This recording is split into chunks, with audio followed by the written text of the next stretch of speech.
a minha geração. Podemos avançar. Gostei Ele muito piscou dessa o olho. piscadela, mesmo com muitas pampanelas. Este país também é para novos e é por isso que recebemos em estúdio um jovem treinador de futebol, atualmente ao serviço dos Sub-19 do Sporting de Braga. Nasceu em Luanda, na maternidade Lucrécia Paim, cresceu entre o Morro Bento e o Casquel do Buraco, até que aos 9 anos rumou a Portugal. A primeira escola que frequentou por cá fica em Santiago do Cacém, no Alentejo. Depois no secundário andou no Cacém, em Sintra, e foi aqui que conheceu grande parte dos amigos que tem até hoje. Cresceu numa bolha saudável. Naqueles anos o Cacém era pouco recomendável para quem queria viver com tranquilidade, devido aos níveis de criminalidade que eram altos. Altos eram também os sonhos. Tem quase o curso de Engenharia Informática pelo técnico, onde aprendeu que não pode estar onde não gosta de estar e não gostava da ideia de interagir com um computador o dia inteiro. Foi então em 2011 atrás do que o faz feliz, o futebol, e do sonho de ser treinador. Teve um blog, o Posse de Bola, que ainda podem consultar, onde assinava como Roberto Baggio, o seu jogador preferido de toda a história do futebol. Passou para o blog Lateral Esquerdo, antes de integrar a equipa do Tribuna Expresso. Seguiu-se o Canal 11, a TSF e depois esta casa, onde estamos, a RTP. Foram bons e muitos os anos em vários clubes, a jogar, desde o Atlético do Porto Salvo até treinador da formação do Estoril, e agora a felicidade total no Sporting de Braga. Blessing Lemoine, muito bem-vindo. Obrigado pelo convite. Obrigada por teres vindo de Braga diretamente para aqui, com um atraso na CP. É verdade. Já vai sendo recorrente, não é? Já faz parte. Olha, Blessing, deixa-me dizer-te que adoro o teu nome. Obrigado. És uma pessoa abençoada. Imagino que já te tenham feito esta pergunta uma data de vezes, mas não resisti a fazê-la. Mas eu vou responder como costumo responder sempre. Por esta altura eu acho que a minha mãe já deve estar um bocadinho arrependida do nome que deu, porque na altura julgava que poderia ser um bocadinho mais Mais abençoado. mais ainda. Tenho este nome porque sou filho único da minha mãe. Ela teve-me na altura, em 88, com 33 anos, portanto já era uma gravidez de risco. Entretanto, antes disso, abortou muitas vezes, 10, e eu sou o 11º, por isso é que 11 é o meu número preferido, e portanto daí o nome. Acho que se explica bem assim. É um nome muito, muito bonito, deixa-me dizer-te. E gostava de começar pelo técnico. Tu hoje és um técnico, um treinador, mas o que é que trazes do técnico instituto? Bom, ficou muito pouco por fazer ali. Quase ficou, que saías com sim, o canudo. Sim, mas ficou propositadamente, porque poderia ter terminado. Sim. Mas quando percebi que passava alguns dos dias deprimido, Sim. então não valia a pena prosseguir. Fiz muitas amizades, mas para lá disso encontrei professores incríveis que me ajudaram a desmontar e a desconstruir problemas, não só do ponto de vista da engenharia, mas de um ponto de vista geral. Eram muito científicos, obviamente, mas muito competentes na forma de ensinar.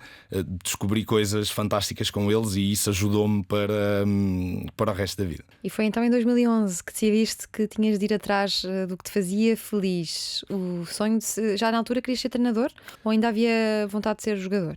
Eu nunca tive grande vontade de ser jogador, porque Ok. enquanto jogava percebi que os meus colegas eram todos não, mas muitos deles melhores do que eu, e tinha essa noção. E portanto, sabendo isso, eu jogava para me divertir. Sim. E a partir do fenómeno José Mourinho, foi 2001, 2002 que ele chega a Portugal, que antes disso eu não o conhecia, sinceramente. Sim. Aí, com o impacto que ele teve em Portugal, eu também quis ser treinador, porque achava, se o Mourinho conseguiu, se calhar eu também posso ter uma oportunidade. Demorou alguns anos até tentar concretizar, mas pronto, cá estamos. Mas de onde é que vem este sonho do futebol? Já veio contigo de Angola? Desde o tempo de futebol de rua? Não, houve muito futebol de rua em Angola. Eu saí muito novo de lá, mas apesar disso tive muitas possibilidades de brincar na rua e Sim. maioritariamente as brincadeiras que fazíamos tinham muito que ver com futebol. Tínhamos bolas, tínhamos espaço livre, não tínhamos grandes brinquedos, portanto o que nós fazíamos era juntar-nos todos para jogar futebol. Lá está, eu não tive nunca o sonho nem de ser jogador, nem de ser treinador. Isto apareceu mesmo depois de José Mourinho. Obviamente gostava de ver futebol. Em Angola já segui algumas competições. Aliás, a paixão pelo Roberto Baggio, que é o meu jogador preferido, vem daí. Que os meus primos mais velhos, os meus irmãos mais velhos, da parte do pai, viam muito futebol e eu via futebol com eles, Sim. só via uma televisão. E portanto fui-me afeiçoando ao jogo, fui gostando do jogo, mas até José Mourinho nunca tinha pensado sequer na possibilidade de ser treinador ou de ter alguma ligação profissional com o futebol. Mas pegando aqui no futebol de rua, sei que olhas para o futebol de rua com grande importância para o futebol profissional mais tarde. Sim, e apesar de já não haver tanto futebol de rua, porque basicamente os miúdos passam os dias numa redoma em casa ou na escola. Sim. E pouco interagem uns com os outros sem ser pelo Sim. telemóvel. Eu sei que também és um efusivo, passas muita mensagem de que é preciso deixarmos as nossas crianças brincarem. É verdade, e é fundamental. As crianças brincam pouco hoje. Muito pouco. Passam muito tempo em tarefas e atividades formais e há muito pouco espaço para elas se desenvolverem a si próprias com liberdade. Portanto, dentro daquilo que for o interesse delas. E eu acho que é isso que o futebol de rua dá. Ou seja, eles estão motivados para a prática do futebol, mas têm liberdade, porque não têm ninguém a supervisionar o que estão a fazer, para se desenvolverem naquilo que eles acharem mais interessante, para tentarem coisas, para não terem receio nenhum de errar. A melhor geração de jogadores portugueses de sempre, quer-me parecer que a geração do Luís Figo, João Pinto, Rui Costa, Paulo Sousa, é uma geração que teve muito futebol de rua, e acho que isso reflete a importância que tem para o desenvolvimento dos jogadores. Como é que tu olhas para as cidades de hoje? As cidades portuguesas, já tiveste uma experiência no Alentejo, uma experiência mais longa em Lisboa, agora em Braga. Eu diria que as cidades de hoje em dia estão cada vez menos pró-criança, pró-jogo, pró-espontaneidade. Sim, nós não temos espaços dentro das próprias cidades que propiciem a esse tipo de brincadeira e a prática, e não falo só da prática desportiva, mesmo da própria interação das crianças umas com as outras. Há poucos espaços para o fazer. Normalmente, dentro de cada cidade há um ou outro espaço, mas se calhar um miúdo que tenha de fazer 7 ou 5 quilómetros ou 3 quilómetros para ir brincar com os outros, acaba por não fazer muito sentido. Portanto, falta um bocadinho na organização da cidade este tipo de espaço. E como é que podemos contornar de alguma forma esse problema? Governo, a política, não. Ou aproveitamos os fins de semana para levarmos as nossas crianças Nós sim. para longe da urbe? Nós sim, enquanto pais, acho que podemos fomentar mais isso nas nossas crianças, um bocadinho daquilo que nós tivemos, que é um bocadinho de liberdade para irem sozinhos à escola, para estarem com os amigos no fim de semana ou nos espaços em que não têm aulas, e obviamente que quando há tempo, quando eles não têm mesmo grandes tarefas para fazer, que hoje em dia têm muitas, se calhar reuni-los com outro grupo de crianças para que possam interagir e desenvolver. Eu não sei exatamente o que é que eles desenvolvem, mas de facto aquele espaço e aquela liberdade dá-lhes imensas possibilidades que, estando fechados, eles perdem. Eu interrompi aqui a tua ideia de responsabilidade governativa. O que é que o governo poderia fazer? O governo tem uma responsabilidade muito grande na organização dos espaços, e por governo não falo só, obviamente. Autarquias também. Autarquias, exatamente. Portanto, não falava só no governo eleito, falo também nas autarquias, no poder local. Mas eu acho que o governo tem muita influência nisso. Portanto, se existir uma diretiva do governo que propõe apoiar autarquias que tenham projetos de desenvolvimento desse tipo de espaços que permitam que as crianças brincam e que tenham segurança a brincar, parece-me que as autarquias não têm problema algum em apostar nisso, pelo contrário, porque isso só lhes irá ganhar mais eleitores. Portanto, eu acho que é muito por aí. Agora, tem de haver vontade para isso. Sim, o Anthony, futebolista brasileiro ao serviço do Manchester United, dava uma entrevista esta semana ao The Players Tribune, em que dizia que cada vez que fala com a imprensa, perguntam-lhe sempre sobre os sonhos que ele tem, perguntam-lhe pela Champions, pelo Mundial, a Bola de Ouro, e ele diz que esses não são o sonho dele, esses são objetivos. O meu único sonho era tirar os meus pais da favela. Eu sei que tens fortes preocupações com desigualdades, do que vais aprendendo sobre o mundo do futebol ao longo dos anos. Sentes que é um terreno onde pisam muitos jogadores com este objetivo, ter uma vida melhor para si e para os seus? Sim, parece-me que o futebol, não digo desde o seu começo, que eu não assisti ao início do fenómeno, mas a partir dos anos 80, que eu já segui alguma coisa, é um grande fator de mobilidade social, ou seja, acaba por pegar em miúdos que estão numa situação de pobreza extrema ou não, mas numa situação de grande dificuldade, e através do seu talento eles conseguem alavancar a sua vida e a vida dos seus familiares e também de quem está próximo deles para uma situação muito, muito melhor. E o mais bonito disso nem me parece ser esse alavancar de 1, 2, 3, 100 pessoas para uma situação melhor. É todos os outros perceberem que podem sair da situação em que estão, e a esperança parece-me fundamental para que mais pessoas consigam sair da situação e dos ciclos que por vezes onde estão muito encerrados. E pode o futebol existir ignorando os problemas sociais e económicos à sua volta? Por mim não deveria funcionar dessa forma. O futebol existe dessa forma. Aliás, as entidades reguladoras, a FIFA, a UEFA, são entidades que se dizem não políticas, mas do meu ponto de vista, quando tu defendes a igualdade, quando tu defendes os direitos humanos, quando tu defendes a integração, não podes ser não político. Já estás a ter uma posição política.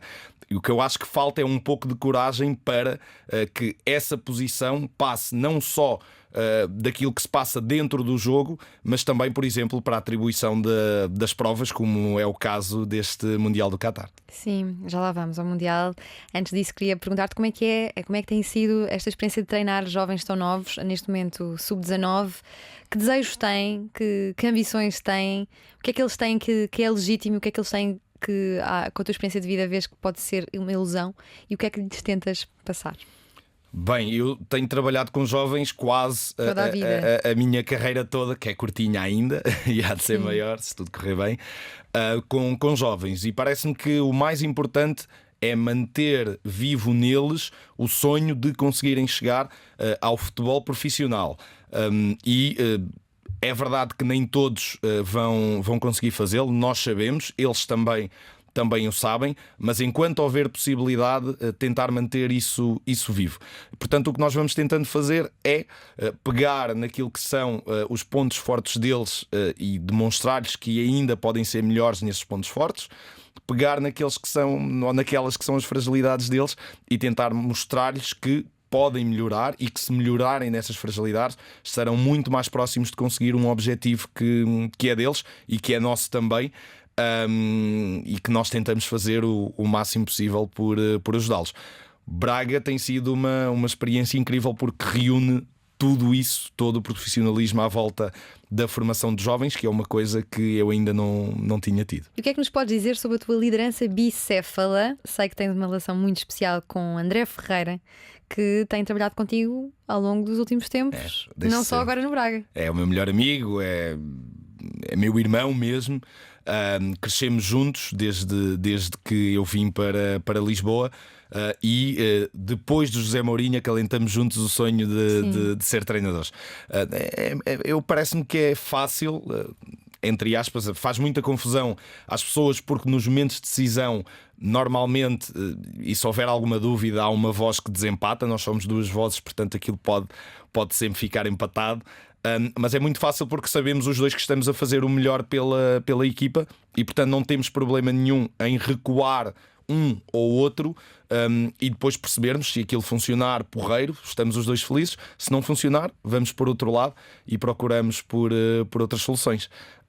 É melhor do que estar sozinho, porque também no momento em que as coisas não correm tão bem, não ficas deprimido sozinho. Somos dois, portanto apoiamos um ao outro, e isso é fantástico. E gostavas que ele fosse contigo para todos os desafios seguintes? Eu acho que não há forma de neste momento, nós pensamos nisso desta forma. Houve um momento em que pensamos que se calhar poderia ser mais fácil para chegarmos ao futebol profissional se nos separássemos e depois um puxava pelo outro, mas neste momento, tendo chegado os dois juntos, parece-me que não há forma de nos separar. Então, olha, entrando aqui no Mundial, que eu estava aqui a tentar ignorar o elefante na sala para mais tarde, para descontrair um pouco. Blessing, este é talvez o Mundial mais polémico de que temos memória. Para quem não percebe nada ou pouco de futebol, como é que podes explicar o que é que se está a passar aqui? Bom, é bastante simples. O Qatar é um país onde as pessoas vivem com muitos direitos fundamentais restringidos. Mulheres, homossexuais, trabalhadores, Portanto, pessoas até com alguma deficiência que vivem bastante limitados naqueles que são os seus direitos, e por força disso, com a atribuição de um campeonato do mundo que leva muita gente a visitar o país, porque quer seguir as suas seleções, quer ir assistir ao campeonato do mundo, que é a prova mais importante do futebol. Surgiu uma grande polémica porque muitos dos países se começaram a posicionar contra essa atribuição, precisamente pela questão de defenderem valores opostos. Houve muitos trabalhadores, muitos deles numa condição absolutamente precária, sem qualquer tipo de segurança. Migrantes? Migrantes, sim, mesmo muitos, que foram para o Qatar porque estão de facto desesperados na perspectiva de conseguir um retorno financeiro, e muitos deles morreram, portanto, não só na construção dos estádios, mas também todas as infraestruturas necessárias ao acolhimento das equipas. Fala-se já em 6.500 mortes. Sim. Que é Vi no não é do... completamente Exatamente. assoberbante.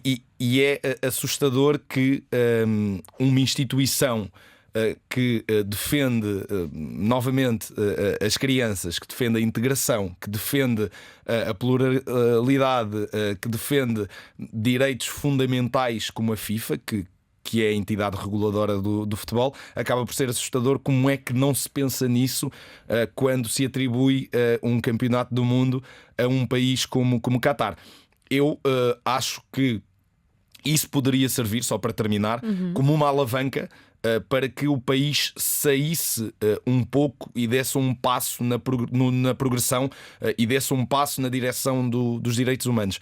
Mas não é nada disso que, e como é que vai tu, acontecer. Blessing, no momento te posicionas aqui no meio disto, na festa que é o festival, que é o futebol, que é um mundial, e com estes atropelos de direitos humanos, como é que tu geres esta dualidade? É uma situação que não é fácil de gerir. Eu gosto muito de futebol. O futebol é parte fundamental da minha vida.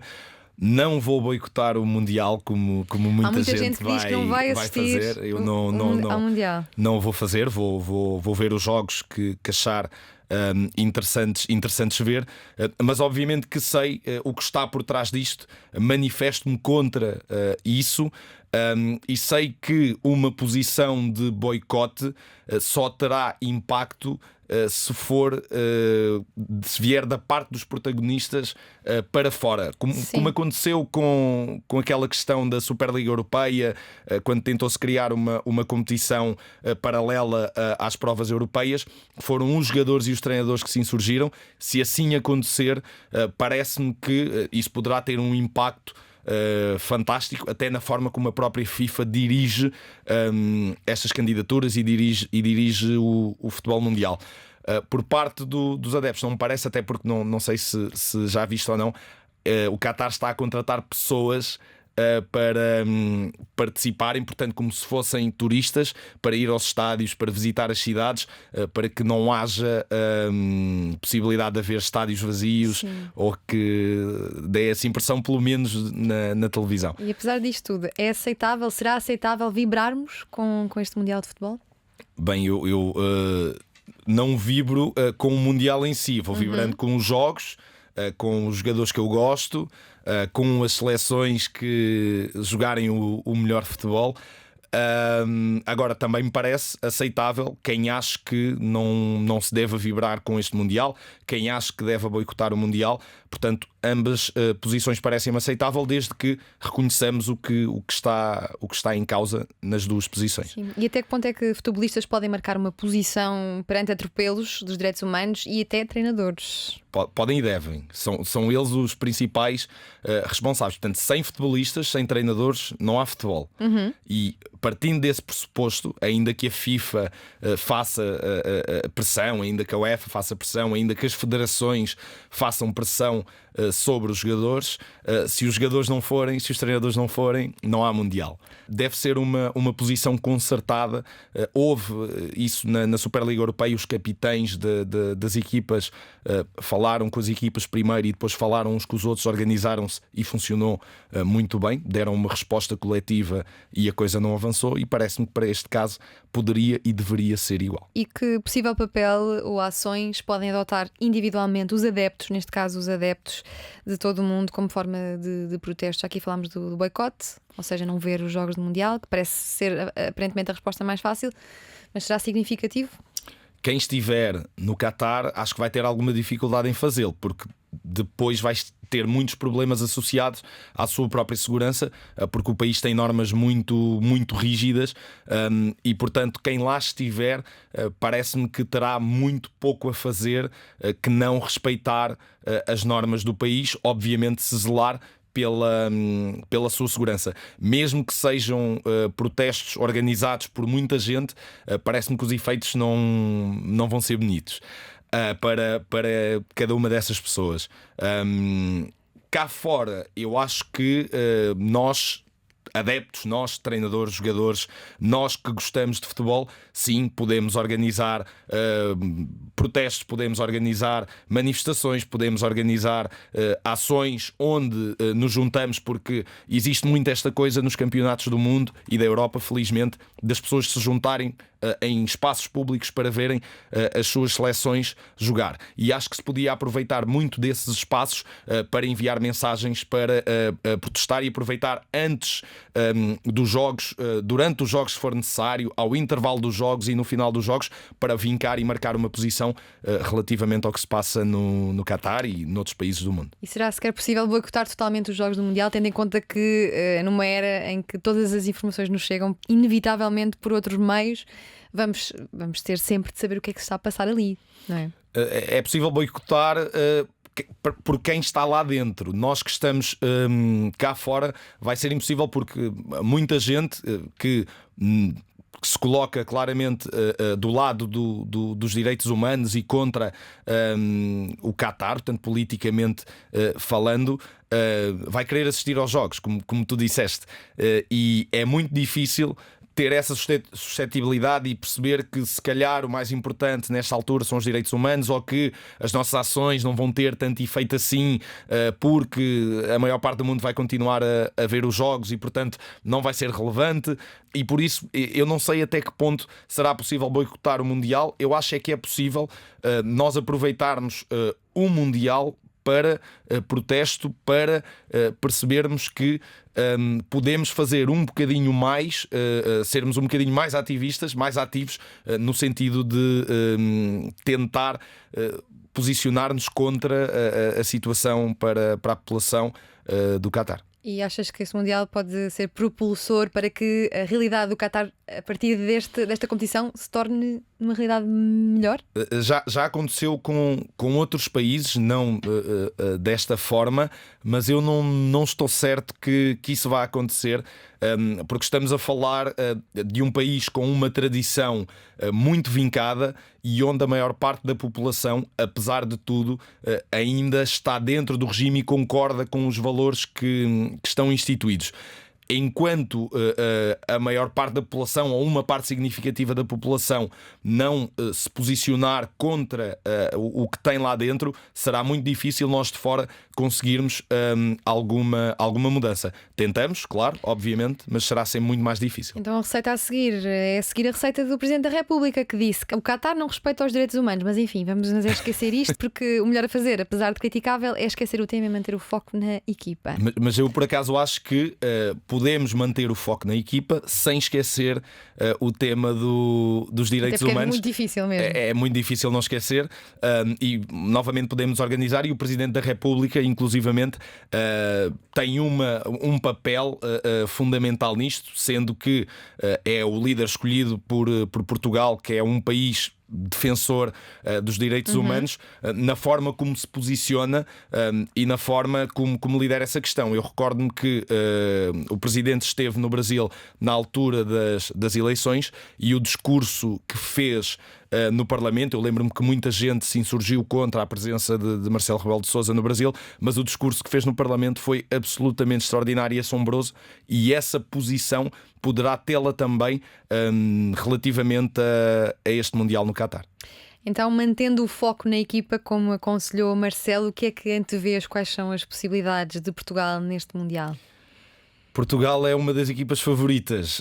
Eu acho que neste momento temos novamente um grupo de jogadores incrível, como tivemos na geração de ouro. E estão reunidas todas as condições para que Portugal possa fazer um resultado histórico. Eu acho que temos mesmo muitas possibilidades de chegar à final e de depois conseguirmos vencê-la, pelo talento dos jogadores, pela forma em que alguns jogadores chegam a esta fase da época, e também porque temos muita profundidade, ou seja, não são só aqueles 11, 12, 13 jogadores. Estamos a falar de um grupo de 20, 21, 22 jogadores extremamente talentosos e que permitem soluções para jogar contra qualquer equipa com a forma que o selecionador entender ser a melhor para levar de vencido os adversários. E o que é que esperas de Cristiano Ronaldo neste Mundial? Ele que está agora debaixo de fogo, debaixo das notícias, depois de uma polémica entrevista. Eu acho que o Cristiano gosta de estar neste tipo de ambiente, e aliás é nestes momentos em que ele cresce. Eu lembro-me há uns anos, o treinador do Barcelona, estava ele em Madrid, pedia aos adeptos para não assobiarem porque era pior. Portanto, ele gosta de estar debaixo de pressão, gosta de estar debaixo de fogo, gosta de ser criticado, e isso acaba por ativar as melhores capacidades dele, o foco, e acaba por normalmente trazer bons resultados. Eu não sei em que estado é que ele vai chegar, não digo do ponto de vista emocional, porque aí parece-me que ele vai estar motivadíssimo, mas digo relativamente ao jogo, porque apesar de tudo ele não teve tantos jogos como em anos anteriores, e isso poderá ser uma dificuldade. Também é verdade, diga-se, e ele disse-o aliás na polémica entrevista, ele já não tem as mesmas qualidades que tinha há uns anos, adaptou-se. Portanto já não pode fazer tudo aquilo que fazia, mas ainda assim parece-me que ele tem condições para ter impacto, desde que a equipa o ajude. E a equipa ajudá-lo muitas das vezes é não se focar só nele, focarem-se todos uns nos outros, e depois sim encontrar as melhores possibilidades de fazê-lo brilhar. E lidar com o fim de carreira de um futebolista não deve ser muito fácil. Tu ainda não tiveste essa experiência porque trabalhas com jovens, mas como é que vês este fim de carreira de Cristiano Ronaldo? Está a ser difícil, e eu acho que está a ser difícil por três motivos muito, muito simples. O primeiro tem que ver com o próprio Cristiano, e esse parece-me ser o motivo fundamental. Não se colocar numa posição onde muitos outros jogadores, muitos colegas de equipa pelos quais ele já passou, ele nomeou alguns na entrevista, se colocaram também, que é o perceber que neste momento ele já não é tão capaz quanto aquilo que foi nos últimos tempos. É verdade, adaptou-se, é verdade, ainda é muito capaz, mas já não é o super-homem, e tendo em conta isso, tem de saber lidar com isso de forma diferente. Portanto, já não pode jogar se calhar tantos minutos quanto os que jogava antes, já não pode desempenhar o mesmo tipo de funções. Há determinados jogos em que ele vai ter mais dificuldade em entrar no jogo, e portanto esse parece-me ser um problema. Outro problema tem que ver com aquela que é a percepção exterior. Portanto, o Cristiano é dos poucos jogadores que se pode dizer que é maior do que o futebol. Cristiano é o futebol, como poucos futebolistas foram na história do jogo, e portanto essa própria percepção externa também não ajuda a que depois problemas simples, porque isto que se passa, pelo menos no meu entender, é um problema simples, não se resolvam da melhor forma. O problema que ele está a ter agora tem que ver com uma questão só do treinador achar que ele não é o melhor para aquilo que o treinador quer do jogo, e numa circunstância normal ele sairia para outra equipa e o clube seguiria a sua vida e ele seguiria a sua vida, ele com sucesso e o clube com sucesso ou não, não sabemos, e por causa disso, portanto, de todas essas expectativas que estão geradas à volta do Cristiano e das expectativas que o Cristiano também tem sobre ele próprio, uma coisa que me parece ser bastante simples acaba por ter este impacto mediático todo que não deveria ter. Então, pegando aqui no hate que Cristiano Ronaldo tem recebido nas redes sociais e transpondo aqui para a tua realidade, sei que também recebes algum hate. Como é que se lida com este hate das redes sociais que está, imagino eu, muito ligada àquilo que é um clube, não é? Aquilo que é uma equipa, é quase uma trincheira de uma guerra. Sim, o futebol é muito de gangue, não tanto de gangues, mas de bandos. Portanto, as pessoas estão muito ligadas ao seu grupo. E tudo o que for uma crítica, ainda que a crítica seja certeira a esse grupo, é levado como uma ameaça. Eu compreendo perfeitamente isso e percebo que, apesar de numa ou noutra circunstância não ter respondido o melhor que devia, que era nem sequer responder, o melhor a fazer é estar consciente que as pessoas, ou pelo menos a maior parte das pessoas que o faz, não o faz por mal, não o faz para magoar, não o faz no sentido de prejudicar a vida da outra pessoa. Falo porque sente o seu bando atacado e a forma de se defender é aquela, e depois as redes sociais trazem este efeito amplificado de tudo. Portanto, são mais pessoas fechadas numa sala, todas aos berros. E isso acaba por criar toda esta dinâmica de hate e de que muitas pessoas não conseguem lidar, e é normal que não consigam, porque muitas vezes estamos a falar de David contra Golias, portanto é mesmo muita gente para uma pessoa só. Mas eu entendo isso claramente como parte do jogo. E quando o comecei a fazer já sentia que isso iria acontecer, dando uma opinião sobre o jogador X, sobre a equipa Y, sobre o treinador Z, que haveria sempre muita gente a atacar aquela opinião, e portanto é seguir a vida. É seguir a vida. Nós já aqui pusemos para cima da mesa vários temas sensíveis e vejo que não estás a fugir a eles, portanto vou continuar e tenho de pôr mais um elefante em cima da mesa, que é a corrupção no futebol. Como é que tu explicas a corrupção no desporto e no futebol em particular? A União Europeia diz que é das atividades mais propensas ao crime, à lavagem de dinheiro e à evasão fiscal. Falou-se disso no último programa do ENOE, foi muito giro porque teve muitos temas, mas o futebol é um sítio propício à corrupção.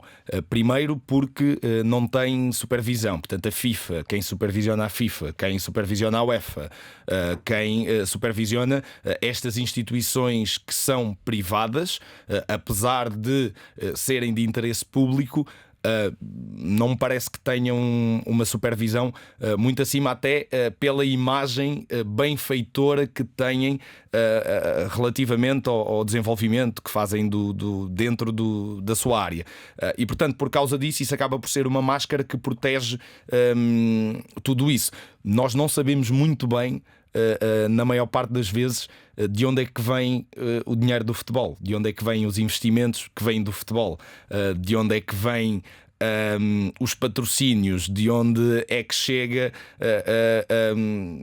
uma pessoa que de repente compra um clube, que de repente quer investir no futebol num país, e portanto não sabemos. E isso dá aso a que, porque quando os clubes são comprados ou quando se aceita esse tipo de investimento sem o rastreamento necessário para se perceber de onde é que isso veio, não há qualquer tipo de supervisão, e portanto é um mundo que é muito propenso à corrupção, e é um mundo onde se calhar, se nós olharmos para o futebol de forma diferente da que eu olho, como uma paixão, de uma forma mais assertiva, é um sítio onde se calhar a maior parte das pessoas não quereria estar. Sim, e onde é que começa o futebol-jogo e acaba a intriga, negócio? O futebol-negócio tem alguma coisa a ver com o futebol-desporto? Neste momento tem, confundem-se. O futebol não começou assim. Começou claramente com a parte jogo, mas à medida que se foi tornando mais popular e com o desenvolvimento das tecnologias que fizeram chegar o jogo a mais gente, ele acabou por cair claramente numa vertente de negócio hoje, e portanto, excetuando o desporto amador, onde não há dinheiros, onde não há. Os clubes têm de ser autossustentáveis, não são para dar lucro nem para ter despesa. Tirando isso, os clubes profissionais acabam por estar muito, muito virados para isso, vivem para ter lucro, vivem para valorizar o investimento que os acionistas ou que os donos dos clubes fizeram, e há muito poucos clubes no mundo neste momento profissionais que se possa dizer que não olhem para o jogo como uma possibilidade de se fazer negócio, de se fazer dinheiro e de ser lucrativo. Já aqui falaste da FIFA, uma organização com uma história repleta de casos de corrupção muito bem conhecidos, documentados. Gostavas de trabalhar numa instituição como a FIFA, como a UEFA, alguma deste género? Não, eu gostava de continuar como treinador de futebol. E gostava muito de fazer uma carreira em crescendo como treinador, e uma carreira em crescendo muitas vezes é entendido como ganhar a Liga dos Campeões ou ganhar o Campeonato do Mundo ou algo do género, como o Anthony respondia. Para mim também não é isso. É, dentro do nível competitivo onde eu estou, conseguir atingir o máximo. Depois de atingir o máximo, obviamente reformular os objetivos, mas o meu maior sonho neste momento é conseguir o máximo do meu nível competitivo, que é colocar o máximo de jogadores possíveis nas equipas profissionais do Braga. E conseguir um resultado histórico que o Braga já teve, mas que já não consegue há alguns anos. E não vamos aqui facilitar, não vamos aqui mentir aos jovens que nos estão a ouvir e que queiram porventura ser treinadores de futebol. Não é um mundo fácil. Pelo contrário, nada fácil. É muito difícil. 99% dos treinadores de futebol em Portugal são amadores. Ou seja, não recebem. Não recebem. Ou muitos deles pagam. Porque quando eu digo pagam, é as deslocações, é todo o tipo de despesas que estão inerentes ao trabalho. Chegam-se muitos deles à frente para comprar equipamentos, bolas, o que for, e portanto não é um mundo fácil. É um mundo onde precisas ter muita sorte para ver a tua competência premiada. Eu tive essa sorte. Mas não acho que tenha feito nada de extraordinário. Acho que há muitos outros tão ou mais competentes do que eu que nunca vão conseguir chegar a ser profissionais. Infelizmente é este o panorama do futebol em Portugal. Lá fora é completamente diferente. Lá fora, a maior parte dos treinadores, mesmo os treinadores das equipas de formação, dos mais pequenos, futebol 5, futebol 7, são profissionais, e portanto é muito mais fácil ser treinador fora de Portugal do que dentro de Portugal. E houve um momento em que pensaste inclusivamente em desistir do futebol. Sim. Esteve relacionado com essas dificuldades? Esteve relacionado com eu sentir que era competente e que não estava a ser reconhecido. Também houve no meio dessa fase uma fase em que eu se calhar achava que se calhar não sou tão competente assim, os resultados não estão a ir muito ao encontro daquilo que eu acho que poderia fazer, e portanto nessa fase achei que se calhar o melhor era chega disto, vou arranjar, como se diz por aí, um trabalho normal e seguir outra via. Eu tive muitos poucos e bons amigos que me seguraram. O Mauro Moralinho, o Zé Bota, a Helena Costa, que são pessoas que hoje em dia são importantes no futebol em Portugal, e ainda bem, espero que continuem. E eles seguraram-me, acalmaram-me, disseram-me que era normal aquilo que eu estava a sentir, que era preciso esperar, ser resiliente. Portanto, um bocadinho aquilo que eu peço aos meus jogadores, que é um bocadinho esperar, ser resiliente, ter capacidade para superar a adversidade. E pronto, e eu lá me aguentei e tive a sorte de neste momento ter sido reconhecido, e isso é de facto fabuloso. Entrando aqui no capítulo da representatividade no futebol, eu ontem coloquei no meu Instagram que ia entrevistar alguém ligado ao futebol sem revelar quem, e houve uma pergunta muito repetida que estava relacionada com mulheres no futebol. Tu já foste campeão nacional e venceste a Taça de Portugal quando eras treinadora adjunto do Fofó. Exatamente. Fofó, Clube de Futebol Benfica, e treinavas meninas, não era? Sim. E foi uma experiência fabulosa. Eu até hoje continuo a dizê-lo, porque ainda não estive num contexto em que fosse diferente. Nós éramos amadores, todos, elas e nós, equipa técnica e todo o staff que ajudava a equipa, e eu nunca estive com um grupo tão profissional, tão abnegado, tão interessado em crescer, tão interessado em aprender, tão desafiante, na medida em que estavam sempre a colocar questões, na medida em que estavam sempre a pedir por mais, do que aquele grupo do futebol do Benfica. E estou a falar de um grupo que era composto por muitas jogadoras que já tinham sido campeãs nacionais, já tinham ganho a taça, não só uma vez, mas várias vezes. E portanto, um grupo que já tinha tido repetido sucesso, ainda assim com essa força para conseguir crescer, com o foco fantástico que tinham nos treinos, eu achei incrível, e até hoje continuo a dar nota disso. Eu não me lembro mesmo, pode-me estar a falhar a memória, de um treino onde elas não estivessem a 1000. Sim, então porquê a diferença de visibilidade entre masculino e feminino no futebol? Primeiro tem que ver com a forma como o futebol se foi desenvolvendo. Portanto, não se foi desenvolvendo a par, e claramente que houve mais força, mais investimento e um desenvolvimento maior para o futebol masculino.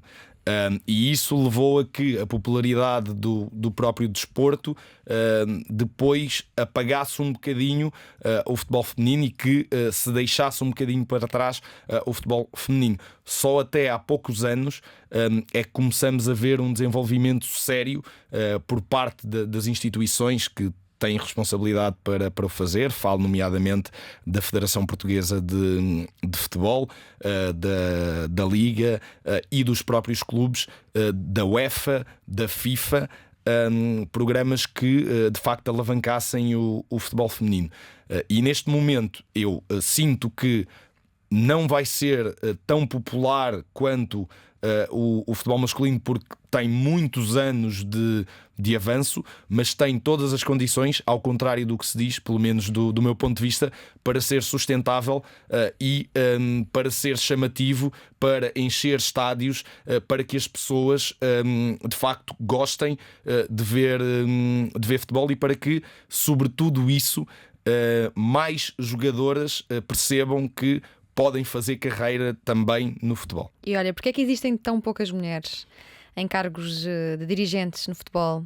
E por que razão os presidentes permanecem no poder tantos anos? Não deviam existir limites máximos de tempo no poder? Isto tem que ver com os estatutos de cada clube. Novamente são instituições privadas, e portanto cada uma delas dita as suas regras em função daquilo que entende ser o melhor. Mas do meu ponto de vista, se os clubes forem democráticos, deveria haver um limite de mandatos para cada presidente. Portanto, isso deveria estar nos estatutos dos clubes.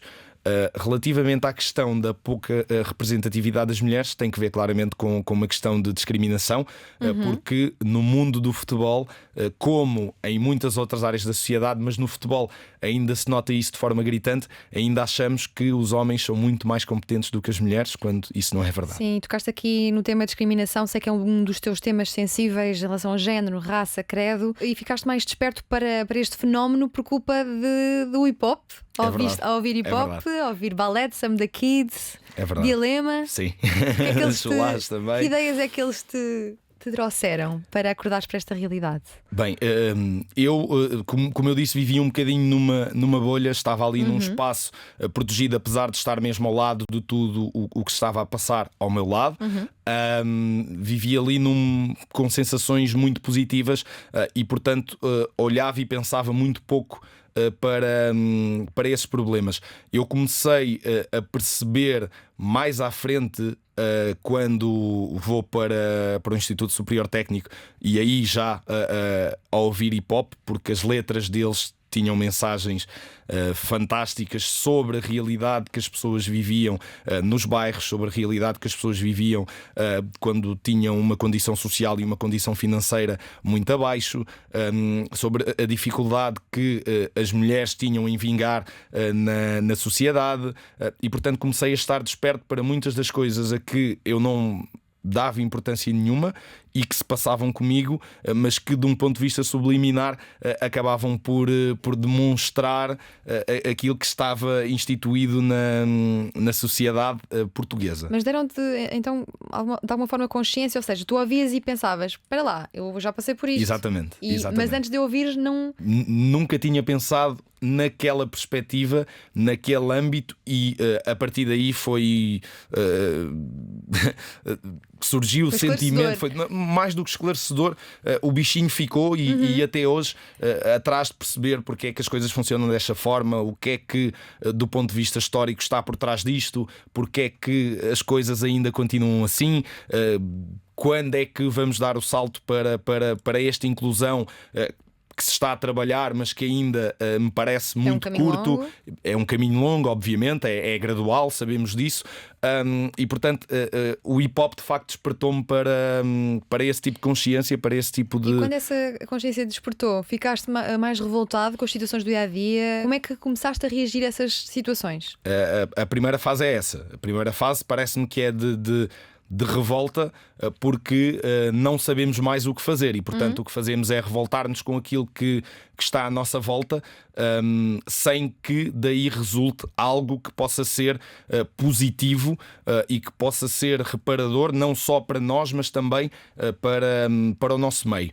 A segunda fase já é uma fase mais consciente, de alguém que percebe que pode começar por influenciar o seu núcleo mais próximo, e depois, obviamente que eu, não sendo uma pessoa de grande notoriedade na esfera pública, tenho um já público que me segue, sim, mas não grande notoriedade. Tu tens mais?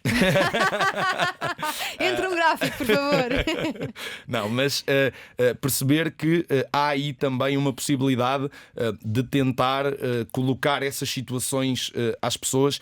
E sobretudo o que eu aprendi no meio destas coisas todas é que nós não devemos esconder os problemas, não devemos fugir deles, devemos bater de frente com eles, obviamente com uma abordagem que permita às pessoas empatizarem com aquilo e perceberem que aquilo não está certo.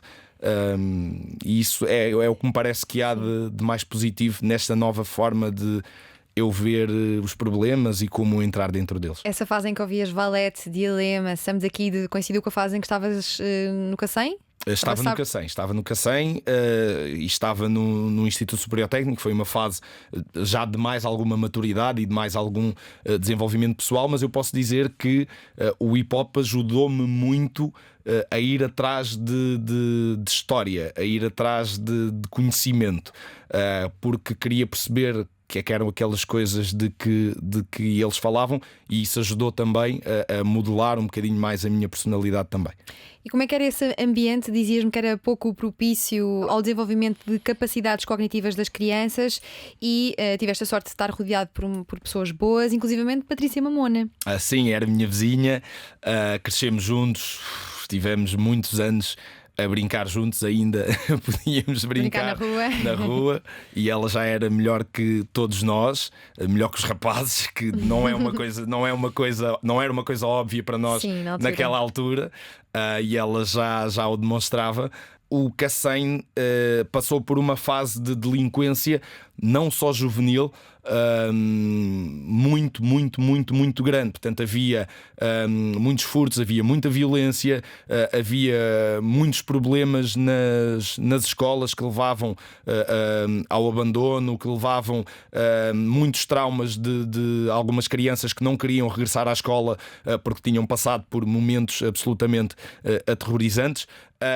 E portanto não era um bom sítio para as crianças crescerem. Havia essa liberdade que me deu muitas ferramentas e a muitas outras pessoas para o futuro, mas essa liberdade era um pouco perigosa, porque na verdade nós tínhamos essa liberdade porque os nossos pais, a maior parte deles não tinha tempo para tomar conta de nós. Eles estavam a trabalhar e nós estávamos na rua, portanto nós é que decidíamos o que fazíamos, e não tínhamos também qualquer tipo de supervisão, e não era um ambiente nada favorável para o desenvolvimento de pessoas saudáveis. Sim, e professores marcantes, sei que tiveste alguns, nomeadamente Zara Nunes, de inglês, e Carlos Cotter, Sim. de psicologia. Sim, no Cacém, os dois. Eu costumo dizer que só anos depois, porque foi mesmo assim, eu disse-lhes isso anos depois, Percebeste a importância que que eles percebi a tiveram. importância deles, porque eles ensinaram-me a coisa mais importante que eu tenho, que é ensinaram-me a pensar. E isso é muito importante. Eu na altura não fazia ideia do que eles estavam a fazer ali metodologicamente falando, mas a verdade é que a forma como eles guiavam as aulas muito fora daquilo que os outros professores faziam, muito pouco convencional, obrigava-nos a irmos para a aula seguinte preparados, portanto obrigava-nos a ir atrás de saber mais, obrigava-nos a ir atrás de estarmos atualizados para aquilo que íamos estudar, e às vezes era a questão, por exemplo, a professora Zara dizia: olhem, amanhã de inglês vamos ouvir a letra desta música. E a aula era à volta da letra de uma música. Eu lembro-me de uma marcante, que era o Zombie dos Cranberries, que na altura eu lembro-me que era muito pequeno e ouvia a música. Zombie. Exatamente. Estou E a ela não imaginar-te aos berros a significava cantar. absolutamente nada. E depois daquela aula, ok, esta música, isto tem qualquer coisa mais do que apenas a própria música, e portanto eles despertavam isso em nós, e eu acho isso fabuloso, tem um valor inestimável, e eu acho que isso é a missão principal dos professores, mais do que dar conhecimento aos alunos. É ajudar os alunos a desenvolverem-se. E foi isso que eles fizeram comigo e com muitos outros. Então, não saindo aqui do capítulo da socialização secundária, que eu acho muito importante para o desenvolvimento da nossa personalidade, dos caminhos que percorremos, e eles fazem-se não só quando saímos da nossa casa, da nossa família, são os professores, são os amigos, os namorados e namoradas que vamos escolhendo, e também as nossas referências. Eu tenho aqui um rol das tuas referências, são várias, algumas delas eu nem sei dizer os nomes, mas vais ajudar-me. E o que eu te propunha era entre 2 a 3 palavras para cada uma das tuas referências, ou se quiseres mais palavras, uma frase pelo menos para cada uma. E vamos começar com o Vítor Frade. Gênio. E o Vítor Frade, vou precisar mesmo de uma frase, porque é alguém disruptivo no futebol e que pensa o futebol de forma diferente. Pensa o futebol na sua abrangência total, sem a separação de fatores, e pensa num futebol bem jogado. E eu acho que isso é muito difícil pelo menos hoje em dia no futebol estamos muito focados no ganhar e pouco focados no fazer bem. Não interessa como, desde que ganhes, e Vítor Frade é uma pessoa muito ligada a isso, ao fazer bem. E o António Fonte Santa? O António Fonte Santa é outro metodólogo. O Vítor Frade é da Faculdade do Porto, Fonte Santa é cá de Lisboa, metodólogo do Benfica, e Vítor Frade do Porto. E é uma pessoa muito inspiradora através dos seus métodos, não tanto pela forma como ele desmonta a teoria, mas pela forma como ele na prática nos consegue fazer perceber os problemas, por onde ir, porquê que vamos por aqui e não por ali, e como isso é importante depois, porque nós vamos vivenciar sempre contextos diferentes com pessoas diferentes, para nós nos adaptarmos aos nossos grupos de trabalho. José Boto? É um craque. É um craque. Ele é, se calhar, das pessoas que eu conheci no futebol, a pessoa mais importante. E um nome muito querido desta casa, Carlos Daniel, já aqui citaste 2 vezes o é ou não é? O Carlos Daniel é, em Portugal, uma das referências no futebol, mas não só. E eu acho que a questão do não só é que é fundamental para ele ser tão forte em tudo aquilo que é. Portanto, é uma pessoa que compreende as coisas novamente, que consegue fazer uma interligação entre tudo, e não só na especificidade, e por causa disso tem o conhecimento que tem, e é uma das pessoas mais habilitadas a falar sobre tudo no país. Sempre muito atento à Sempre. juventude, que é muito importante. Houve muito. Houve muito. E o Rui Malheiro? O Rui Malheiro, para além da forma como ele analisa o futebol, é a capacidade de trabalho que ele tem. Ele não dorme. O Rui Malheiro é uma pessoa que está 24 horas a pensar, a ver, a ler, a escrever, a ouvir futebol, e isso não existe. Eu não consigo fazer isso. E o The Special One, José Mourinho, já aqui falámos dele hoje, foi através dele que tudo começou, no fundo. Exatamente, é o treinador que me fez querer ser treinador. E o Pep Guardiola? É para mim o treinador mais importante da minha vida, porque foi através dele que eu consegui perceber na prática como concretizar algumas ideias que eu tinha. Quer dizer, eu não tinha as mesmas ideias que ele, mas eu vendo fazer percebi melhor que dava para fazer também. E o Jorge Jesus? O Jorge Jesus é, apesar de não ser um bem falante, é um grande, é verdade, é um grande conhecedor de futebol e não falando bem, ele explica-se maravilhosamente. Passa Ou a seja, mensagem. passa a mensagem porque ele tem um conhecimento técnico muito acima da média. Ele construiu sozinho a bagagem de treino e de jogo que ele tem, e isso não é para todos. Vítor Pereira? Vítor Pereira é um treinador que me apaixonou muito. Na altura, os grandes duelos com o Jorge Jesus, parece-me que do ponto de vista tático é dos treinadores mais completos que já vi. E André Ferreira? O Já André aqui Ferreira mencionado também. é o melhor treinador que eu conheço, é o meu melhor amigo, é o meu irmão. E é uma pessoa que, para lá disso tudo, eu quero levar para o resto da vida. Se eu tivesse que dizer um dia eu quero ser como essa pessoa, é como o André. E o Johan Cruyff, será que o está bem Johan dito? Cruyff. Cruyff, pronto, eu já sabia. A partir de agora já não sei dizer mais nada. O Johan Cruyff foi um revolucionário e, portanto, a palavra para ele é claramente revolucionário. Mudou completamente o futebol. Arrigo Sacchi. Arrigo Sacchi é outro revolucionário, um bocadinho depois de Johan Cruyff. Johan Cruyff enquanto jogador, estiveram os dois juntos enquanto treinador, mas conseguiu, quando não havia grande coisa, inspirar 100% dos treinadores que existem. Todos nós temos um bocadinho de Sacchi. E Jurgen Klopp, ou O Jurgen Jürgen Klopp. É o meu treinador preferido da atualidade. Obviamente admiro a forma como as equipas dele jogam, mas mais do que isso é a personalidade. É uma pessoa muito frontal, é uma pessoa muito reta, é uma pessoa que não tem medo de enfrentar os assuntos que se acham difíceis, e depois é uma pessoa com um bom senso fora do normal. Portanto, eu também queria ser o Jürgen Klopp. E falta-nos aqui, claro, o Roberto Baggio. Porquê? É, Que é o teu jogador preferido de todos os tempos. Eu não te sei explicar o porquê, eu era muito miúdo. Tu assinavas apaixonei-me Roberto por ele. Baggio no teu blog. Sim, é verdade, mas não te consigo explicar o porquê, porque havia muitos jogadores fantásticos. Eu gostava também do Romário, que é contemporâneo do Roberto Baggio. Mas o Roberto Baggio ficou-me, não sei se foi dos dribles, não sei se foi dos golos, não sei se foi da leveza com que jogava, não sei se é da graciosidade com que ele se movimentava em campo, não sei se era do estilo, não sei se era por ser um tanto quanto discreto. Não era uma pessoa que quisesse aparecer muito, que fosse muito dada à notoriedade, mas de facto ficou-me desde miúdo, e sem saber explicar o porquê, até hoje eu não consigo gostar tanto de um jogador como gostei dele. Agora, entrando aqui nas tuas referências mais teóricas, entrando no capítulo dos autores, leituras que fizeste que te marcaram com algumas ideias, temos o Nuno Amado, a Marisa Gomes e o Nuno Amieiro. Quem são estes autores?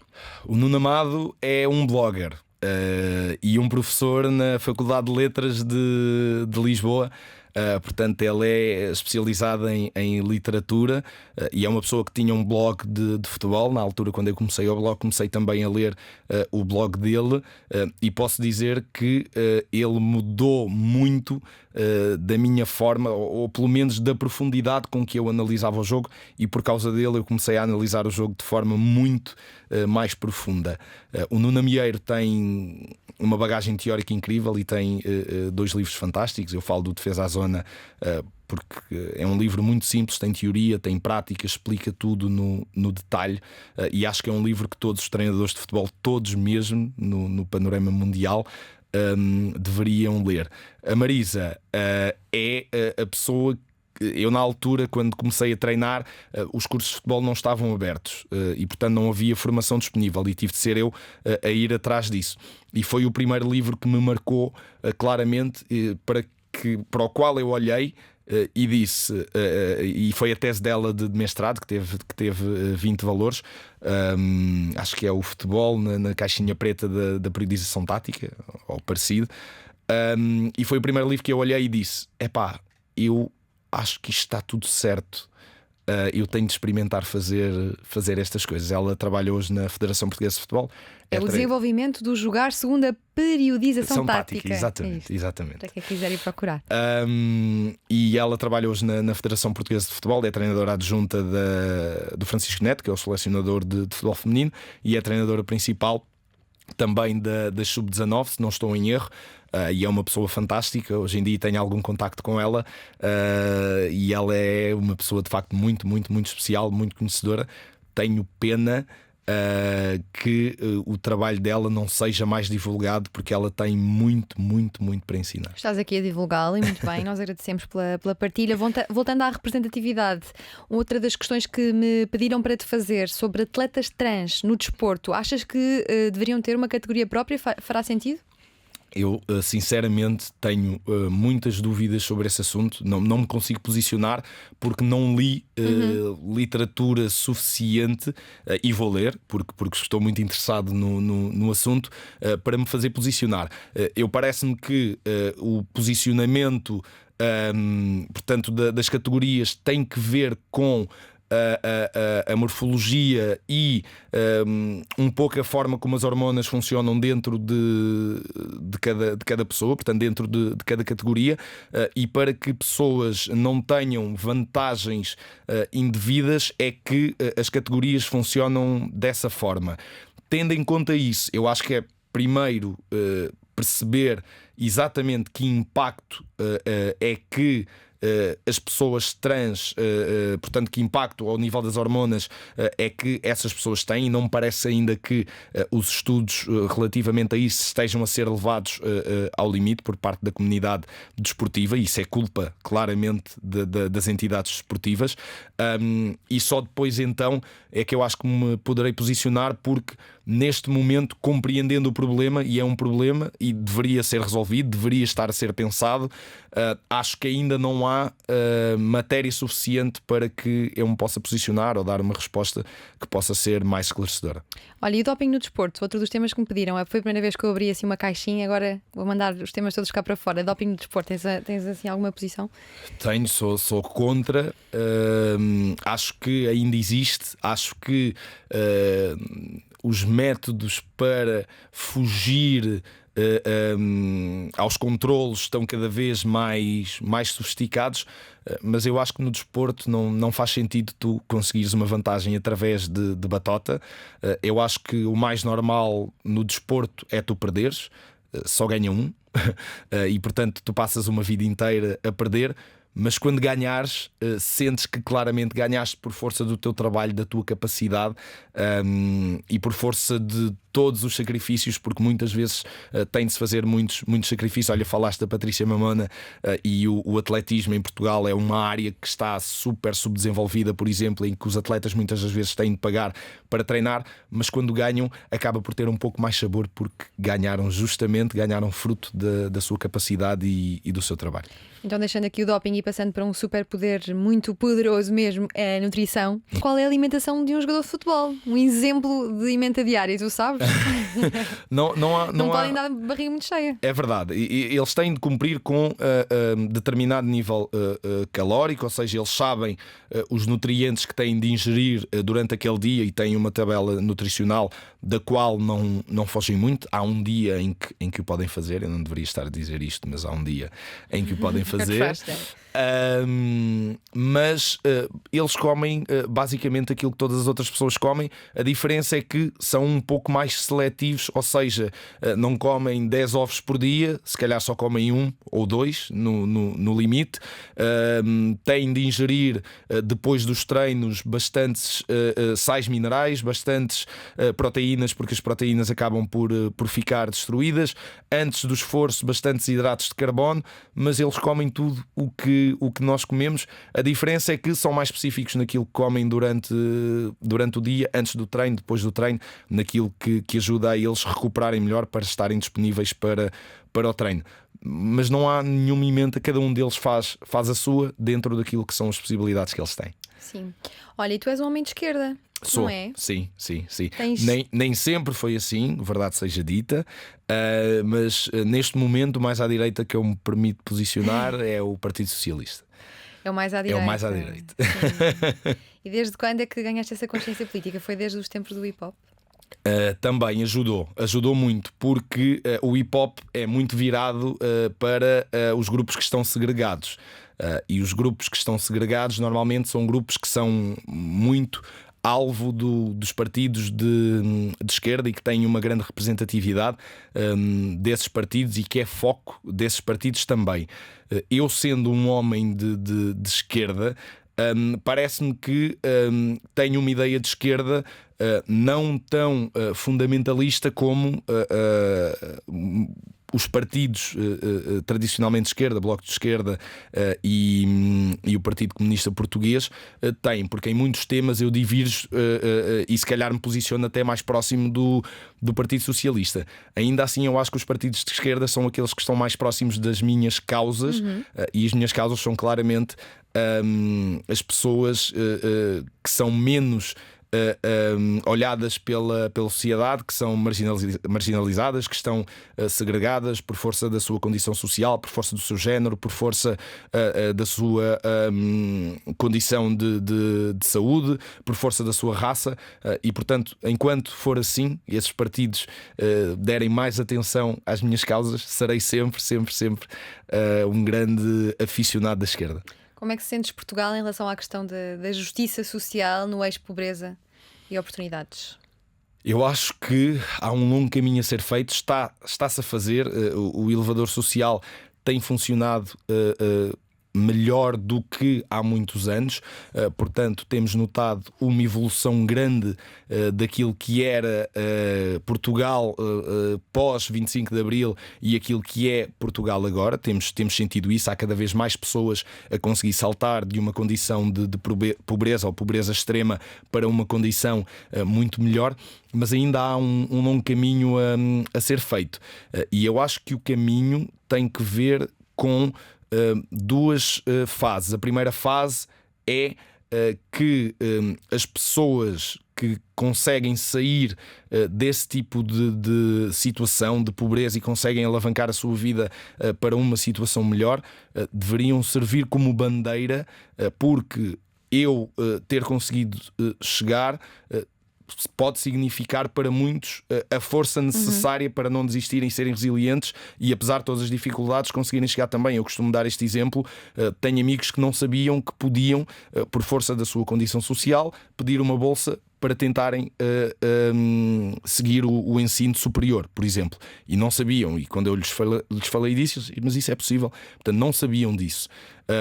E isso é a segunda parte. É esse tipo de informação a estes grupos sensíveis tem de chegar diretamente, tem de entrar nas casas das pessoas. Não chega a estar disponível para consulta pública, não chega a estar disponível nos websites, porque a maior parte dessas pessoas está tão fechada dentro dos seus problemas que não consegue arranjar tempo para sair. Portanto, uma pessoa que está muito preocupada com aquilo que tem de comer, obviamente que não vai ter tempo para pensar que pode melhorar a sua vida através do ensino, e isso tem de entrar diretamente nas casas das pessoas, e isso eu acho que é uma função claramente política, novamente, não só do governo, mas também e sobretudo das autarquias.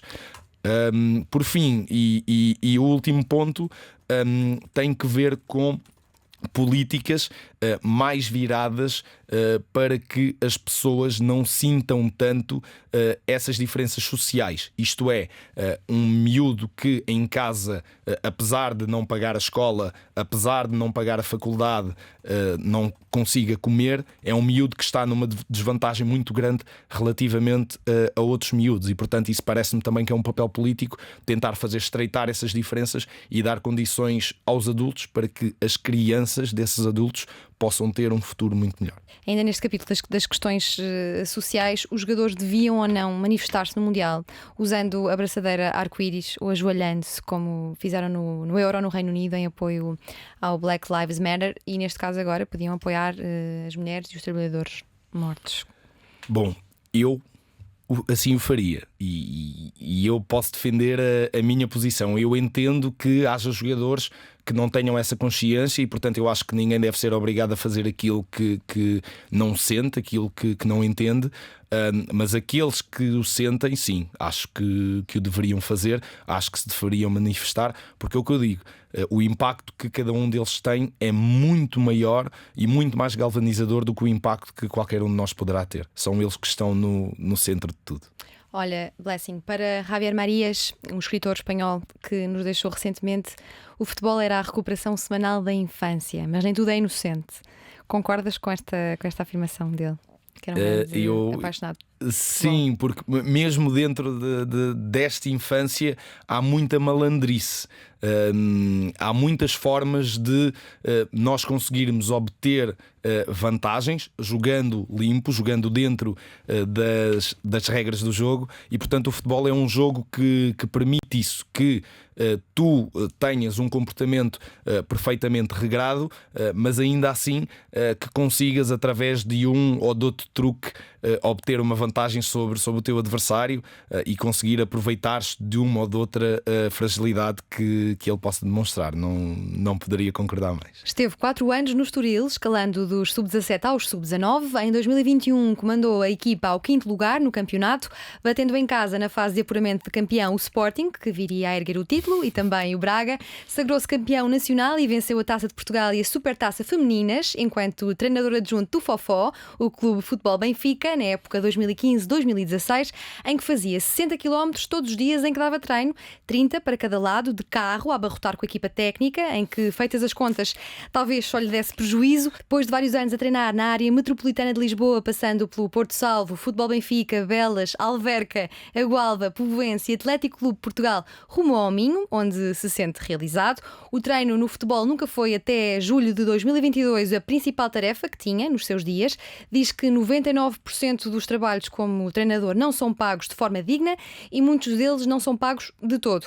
Por isso mesmo passou por muitas experiências de trabalho que o permitiram pagar as contas, enquanto apostava na formação teórica e prática como treinador de futebol. Passou por call centers, foi estafeta de publicidade nos Correios, monitor de colónias de férias, elemento do CAF nas escolas, professor de AEX. Os amigos dizem que tem um coração do tamanho do sorriso, tem um grande sentido de alerta e preocupação com os outros. Quando pergunta como estás, quer mesmo saber como estamos. Quando lhe perguntas como correu o jogo, ele responde bem e mal. Ganhámos, mas não jogámos bem. Às vezes acontece ganharmos e jogarmos bem, outras não, e é isso que o preocupa. Mais do que ganhar, quer jogar bem. É exigente e quer um futebol bonito. Nos tempos de engenharia informática, no técnico, por brincadeira, foi eleito delegado do ano e por isso fazia parte das reuniões do Conselho Pedagógico em representação dos alunos, o que lhe deu uma bagagem e que o fez crescer. É um homem de esquerda, a esquerda define-o politicamente, por ser a que está mais próxima do que considera ser o objetivo fundamental da política, cuidar das pessoas. Tem uma filha de 6 anos, sem a qual não vive, e defende que devemos deixar as crianças brincar. Ouviram, adultos? Houve um momento em que pensou desistir do futebol. Tantas eram as dificuldades, remuneração não condizente com o esforço que fazia para dar o melhor possível em cada clube, mas houve boa gente a demovê-lo e nós só podemos agradecer ao Blessing Lemoeno, atualmente ao serviço do Braga, por nunca ter desistido dos objetivos e por nos ter feito companhia na última hora de conversa, na Antena 3 e na RTP3. Blessing, obrigada. Obrigado eu. Essa descrição foi tão simpática que não tenho mais nada a dizer. Obrigado pelo convite. Eu estava aqui meio aflita porque a minha realizadora disse só temos 4 minutos de cartão e eu comecei. O que vamos fazer?